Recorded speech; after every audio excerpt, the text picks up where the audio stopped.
नमस्कार, माझं नाव लोकेश जाधव. मी माहूर तालुक्यातला एक सामान्य विद्यार्थी आणि शेतकरीसुद्धा आहे.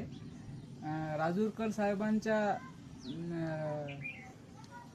याच्यात मार्गदर्शनामध्ये आम्ही हे घरच्या घरी सगळं भाजीपाला वगैरे सगळ्या गोष्टी घरच्या घरी बिना केमिकलच्या खाण्यासाठी आणि आम्ही सगळ्या म्हणजे बिना केमिकलच्या सगळ्या गोष्टी वापरण्यासाठी हे घरच्या घरी लावलेलं एक प्लॉट आहे आमचं. याच्यात आम्ही भाजीपाला वगैरे सगळ्या गोष्टी लावतो आणि इथे आम्ही कोणत्याही प्रकारची कीटकनाशके वगैरे बाहेरून आणलेलं काही वापरत नाही. बरं, मग तुम्ही काय काय फवारणी नेमकं फवारणी याच्यात काय आलं तर काय फवारणी करता? सरांनी आम्हाला निंबोळी अर्क वगैरे सांगितलं आहे आणि दशपर्णी वगैरे अर्क बनवायला त्यांनीच मार्गदर्शन केलं. तुम्ही फवारणी दशपर्णी अर्काची करता का मग याच्यावर?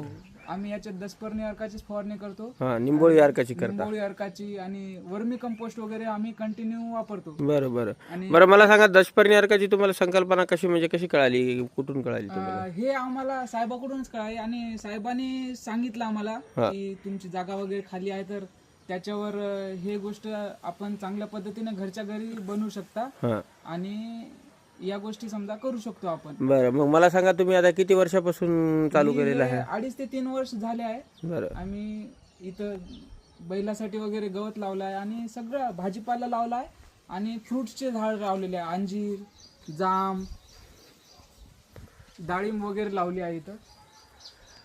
तर बघू शकता शेतकरी बंधूंनो, आपण नेहमी सांगत असतो शेतकऱ्यांना की बाबा विषमुक्त शेती करा, विषमुक्त शेती करा. खरंच या तरुण शेतकऱ्यांनी आपल्या लोकेश भाऊनी एक खूप सुंदर असं परसबाग त्यांच्या प्लॉटमध्ये केलेली आहे आणि ते नेहमी आम्हाला विचारत असतात की बा साहेब दशपर्णी अर्क हे आम्ही फवारणी केली, तुम्ही पाहण्यासाठी या. पण आज त्यांच्याकडे येण्याचा योग आला आणि तुम्हाला सांगतो शेतकरी बंधूंनो, आपण जरी विषमुक्त खाण्याचा जर प्रयत्न केला आणि जर 1-2 शेतकऱ्याला सुद्धा त्याची जर प्रेरणा मिळाली तर आपण सगळ्या गोष्टी सार्थ झाल्या असं मला वाटते. आणि तुम्ही बघू शकता की हा तरुण शाळा पण शिकतो, कॉलेजला पण जातो आणि शेती पण करतो.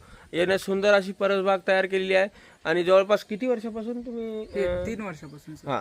3 वर्षापासून यांनी स्वतः बाजारामध्ये जात नाही आणि ते ज्यावेळेस माझ्यासोबत असा कठीण प्रसंग घडला तेव्हापासून मी शेतकऱ्यांना सांगत असतो का विषमुक्त भाजीपाला खा आणि विष निरोगी राहा आणि कुठल्याही आजाराला आपण आपला परिवार आपला बळी पडला नाही पाहिजे, यासाठी हा एक प्रयत्न आहे.